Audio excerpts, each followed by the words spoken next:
Dano, Rusty had a really solid first run, so it'll be interesting to see what he does on the second pass through. He's going to start off heel side, and instead of that back 7, he's going with the tantrum blind to start this run out. Switch 3.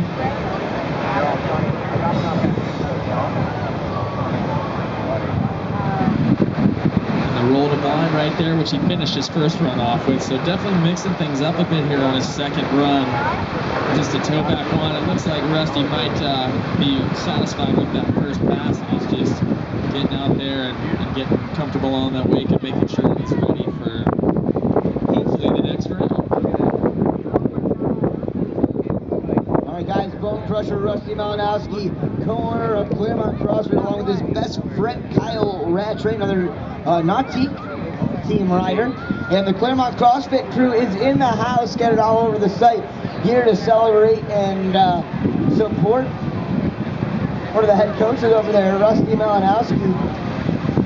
Rusty wrapping up right now. Taking a little bit of time to get set up for this trick. Jeff, I don't think you're going to want to miss this. Switch heel side wrap into the way. Wrapped heel 7.